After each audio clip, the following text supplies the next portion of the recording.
আসসালামু আলাইকুম। আজকে দেখতে পাচ্ছেন পালং শাকের কি অবস্থা, বেচা কিনা নেই। আমার কৃষক ভাইয়েরা দাঁড়ায় দাঁড়ায় আছে হতাশ। তো আজকে ভাইয়ের কাছে শুনবো যে পালং শাক উনি কত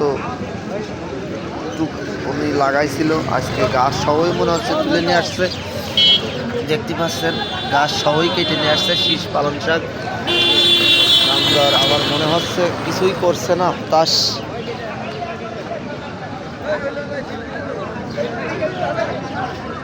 ভাই আসসালামু আলাইকুম। ভাই এই পালং শাক গাছ সহ কেটে নিয়ে আসছেন মনে হচ্ছে। হ্যাঁ ভাই, একবারে গাছ সহ কেটে নিয়ে আসবে। কারণ কি? কারণ এই শেষ মুহূর্তে এখন আবার কি করতে হবে, এর শেষ। আর কেউ দাম দর করছে আপনার? দাম তো হচ্ছেই। কত কই চাচ্ছেন আর কত করছে? চাচ্ছি তো 6 টাকা, 4 টাকা 5 টাকা। 4 টাকা 5 টাকা করছে। আচ্ছা আচ্ছা। তো পালং শাকের গাছ সহ আমার ভাই কেটে নিয়ে আসছে। এর বলে শীষ পালন না ভাই? তো দেখতে পাচ্ছেন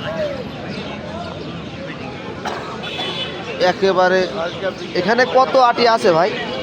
আমার এই জায়গায় হ্যাঁ, এই জায়গায় 80 আটি। 80 আটি আছে। কতটুক লাগাইলেন? 5 টাকা। 5 কাটা। সব মেরে দিয়েছেন একবারে? হ্যাঁ, একবারে মেরে দিয়ে আসছে। আর আছে হালকা কিছু। অল্প আছে আর। সবজি বাজার